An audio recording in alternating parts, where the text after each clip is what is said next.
다음 주의 시장 방향성은 발표에 달려 있다고 해도 과언이 아닌 상황입니다. 여러가지 행사들이 있지만 발표 전에는 최대한 몸을 사리면서 투자를 했다가 방향성을 결정해서 비중을 실는 매매를 하면 어떨까라는 말씀을 꼭 드리고 싶습니다.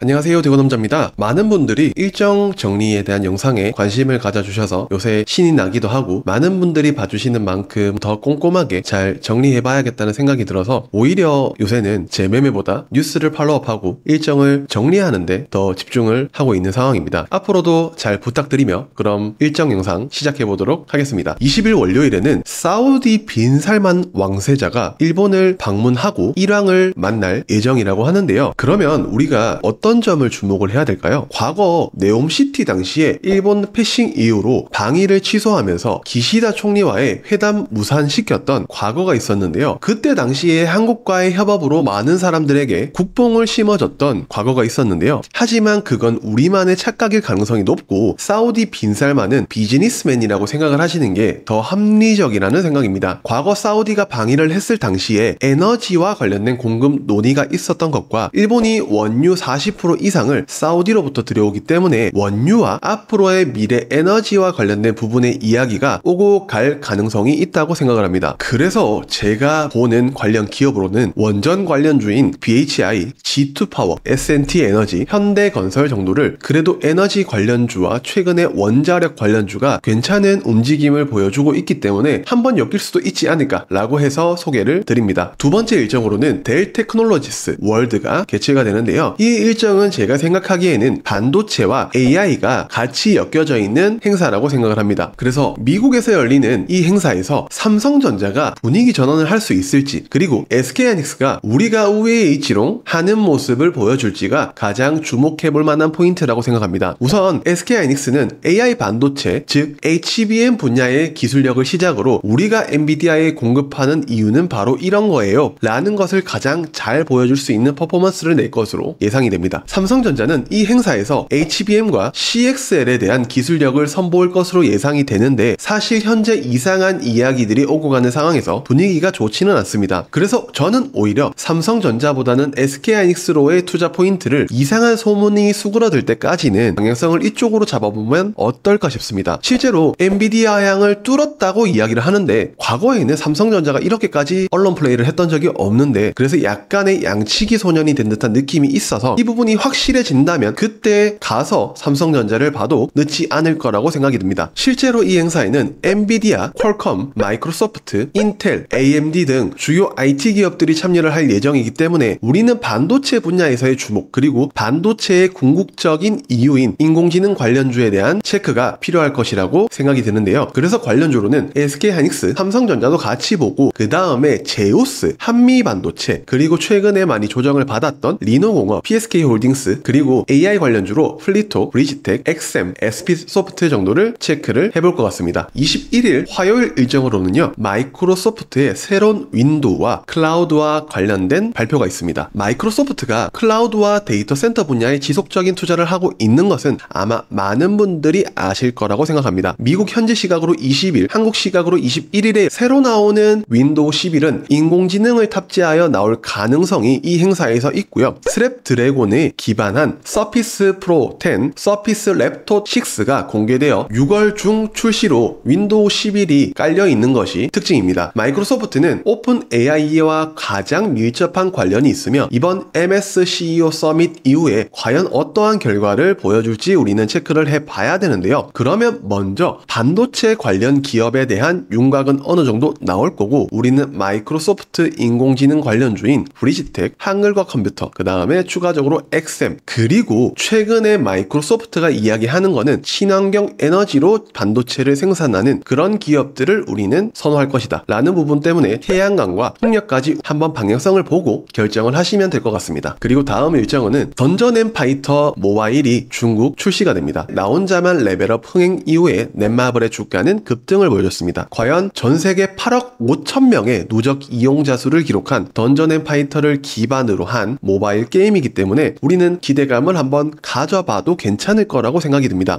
이미 앞선 사례가 있고 시장에서는 기대감이 계속해서 존재할 것이기 때문에 저는 게임 관련 섹터 전반에 한번 수급도 기대해볼 만하지 않을까라는 생각으로 넷마블, DNC 미디어, 미스터블루, 크래프톤, 그리고 가장 주목해야 되는 관련주로는 넥슨 게임즈를 해볼 것 같습니다. 다음 일정으로는 한국과 영국의 AI 정상회의가 있습니다. 최근 각국들의 AI 리스크에 대한 논의가 활발하게 이루어지고 있는데요. 미국과 중국의 14일 첫 고위급 회담 이후에 열리는 행사인 만큼 우리는 한번 체크를 해봐야 된다라고 생각을 합니다. 그래서 우리는 중국보다는 미국과의 관계를 유지하려는 상황이기 때문에 이 방향성으로 봐야 되지 않을까 싶은데요. 대부분 국가 안보에 대한 부분을 서로 강조한 점을 미루어 볼 때 뚫냐 뚫리느냐에 대한 싸움이 본격화될 것이라고 생각합니다. 기존에 말씀을 드렸던 보안 관련주 이외에 저는 최근에는 차트를 만들어가고 있는 두 보안 관련 기업 KCS와 엑스게이트 두 기업이 생각보다 괜찮은 흐름을 보여주고 있기 때문에 이 행사와 관련해서 체크를 해보시면 좋을 것 같습니다. 다음 일정은 하이퍼클로바X, 네이버가 하는 생성형 AI 솔루션이죠. 그래서 이 하이퍼클로바X에 대한 부분을 실제로 어떻게 활용하면 좋을지에 대한 행사가 개최가 됩니다. 현재 국내 기업들을 포함해서 여러 업무 협약을 체결하는 등의 방향성으로 미루어 볼 때 이 행사는 주목해야 되는 점이 많다고 생각을 합니다. 좋은 점으로든 나쁜 점으로든 말이죠. 아직 알려지지 않고 생소한 분야이기 때문에 고지식한 생각들과 유연하지 않은 생각들을 가진 오너들은 쉽사리 인공지능에 대해 받아들이기는 힘든 점 또한 무시를 못합니다. 더해서 한국에서는 호평이라고 하는데 대중들의 시각은 그러하지 못하다는 이야기가 점점 나오고 있는데요. 국내용이지 해외용은 아니다. 글로벌 스탠다드가 될 수 없다는 점을 시장에서 점점 보여주고 있는 대목이기도 합니다. 실제로 네이버의 이용자 지표가 갈수록 악화가 되어가고 있고 PC에서도 AI 효과를 제대로 누리지 못한다는 이야기가 점점 나오고 있습니다. 2015년부터 18년까지의 점유율이 70%대였지만 지난 1월 1일부터 현재까지의 점유율은 60%대에 미치지 못한다는 점을 본다면 우리는 이 부분에 대한 고심을 해봐야 되지 않을까요? 점유율이 점점 악화되어 가고 있다고 한다면 우리가 무조건적으로 네이버는 성공할 거야, 네이버 AI는 좋아 라고 생각해 봐야 되는 부분이 과연 맞을까? 라는 의심이 조금씩 들기 시작합니다. 하지만 저의 생각과는 다르게 하이퍼클로바 X를 좋게 보신다고 한다면 네이버는 이 생성형 AI를 하기 위해서 폴라리스 오피스와 가장 밀접한 관련을 가지고 있고 한글과 컴퓨터도 관련주로 꾸준하게 부각되는 만큼 관련 두 기업을 보시면 어떨까요? 그리고 22일 수요일에는 FOMC보다 중요한 엔비디아 실적 발표가 있는 날입니다. FOMC 회의보다 더 중요하다고 말씀을 드렸는데요. 왜냐하면 주도주가 바뀌는지 아니면 그대로 유지가 되는지 이 일정으로 결정이 될 가능성이 높다고 감히 생각을 합니다. 금리 인하에 대한 기대감은 점점 시장에서 어차피 우리 기대처럼 안 되는데 뭐 라는 반응이 점점 나오고 있고 엔비디아에서는 피크아웃에 대한 이야기가 끊임없이 나오고 있는데 이번 실적 발표로 인해서 그 부분을 잠식시킬지 아니면 그 피크아웃 논란이 더 커질지에 대해서는 우리가 실적 발표가 나오는 것을 보고 대응책을 세워보는 것도 필요하지 않을까요? 엔비디아에 대한 좋은 이야기가 많이 나오고 있는 건 사실입니다. 하지만 실적이 만약에 잘 나오지 않는다면 우리는 주도주에 대한 교체가 아니라 진지하게 시장이 좋아질 가능성이 지속적으로 남아있는가에 대한 생각도 고려해보셔야 되고 하락의 시작인가? 라는 부분에 대해서도 조심스럽게 고민을 해봐야 됩니다. 만약 잘 나오게 된다면 우리는 봐야 될 반도체 관련 기업으로는 SK하이닉스, 한미반도체, 이수페타시스, 제우스 정도를 저는 한번 체크를 해볼 것 같습니다. 다음 일정은 한국과 일본의 주파수 회의가 있습니다. 글로벌 흐름에 따라가기 위해서 2027년 개최되는 세계 전파통신 회의에 대응하기 위한 아시아 주요 지역들과 협력을 이어나가는 이번 회의에 대해서 우리는 크다면 크다, 작다면 작은 일정이다 라고 생각을 해볼 수 있는데요. 사실 우리가 한국에서 이렇게 빠른 인터넷을 사용하는 부분도 전파 그리고 주파수와 관련이 있다고 생각을 해야 되는데요. 이 일정이 뭐가 중요해? 라고 생각을 할 수는 있습니다. 지금 제 생각으로는 인공지능으로부터 일어나는 전력난, 전선을 바꾼다고 전력난을 해결할 수 있나? 근데 전선 관련주는 왜 오르지? 라는 생각을 지금까지도 지울 수는 없습니다. 무슨 말이냐면 당장은 아니더라도 우리가 생각하지 못한 곳에서부터 터질 가능성이 있기 때문에 저는 전선으로부터 생각을 열어서 본다면 이 전파통신 회의로부터 나오는 지금부터 체크해야 되는 관련주로는 어떤 게 있을까? RHFIC, 이수페타시스, 오파스넷, KMW 정도를 한번 보면 어떨까 싶습니다. 23일 목요일 일정으로는요, 드디어 ASCO와 관련된 초록 공개가 발표가 되는데요. 미국 3대 암 학회 중 하나인 아스코 2024의 당일보다는 보통 이 초록 내용 공개에서 계속해서 주가에 큰 변동성이 나온다는 것을 알고 계신다면 우리는 토록 관련한 기업들을 봐야 됩니다. 그러면 어떤 기업들을 봐야 될까요? 주요 파이프라인 임상 데이터가 공개되는 이 자리에서 실제로 과거에 이 데이터 공개 당시에 이게 오른다고 하는 주가의 변동성을 많이 본 유한양행, 리가캠바이오, ABL 바이오, GI 이노베이션 정도는 한번 체크를 해봐야 됩니다. 특히 이번 학회의 관심사로는 혈액암과 폐암 유방암이기 때문에 얀센과 비소세포 폐암에 대한 렉라자와 리브레반트의 병용을 위한 유한양행 임상 결과에 대한 주목을 해봐야 되고, 그리고 AI를 활용한 진단 분야에서 우리가 봐야 되는 기업으로는 루닛에 대해서도 한번 곰곰이 생각을 해봐야 됩니다. 다음 일정으로는 드디어 배터리 2024가 코엑스에서 열립니다. 이번 주요 주제는 저는 전고체 배터리가 될 가능성이 높다고 감히 생각이 드는데요. 시장에서는 2차전지 섹터에 대해서 새로운 트리거를 찾고 있는데요. 하이니켈에 대해서는 이미 식상하고 실리콘 음극재에 대해서도 반응을 했고 시세를 어느 정도 보여줬습니다. 저는 기존에 봤던 2차전지 관련주들을 봐야 되나 라는 고민이 있는데요. 그래서 이번 배터리데이 2024 행사 전에는 전고체 배터리 관련 분야에 주목을 한다면 우리가 체크를 해봐야 되는 관련 기업으로는 삼성 SDI 그리고 이수 스페셜티 케미컬, CIS 장비 관련주로 PNT와 하나기술 그리고 실리콘 음극재 관련주인 대주전자 재료는 한번 지속적으로 팔로우업을 해보면 어떨까요? 그리고 이날 저녁에는 미국 신규 주택 매매 그리고 미국 FOMC 의사록이 공개가 됩니다. 그래서 이 부분도 참고를 해보셨으면 좋겠습니다. 24일 금요일에는 뉴진스가 컴백을 한다고 합니다. 말이 많아도 너무 많은데요. 보유하고 계신 분이라면 모르겠지만 사람으로 인한 변동성이 가장 심한 섹터 중 엔터주는 저는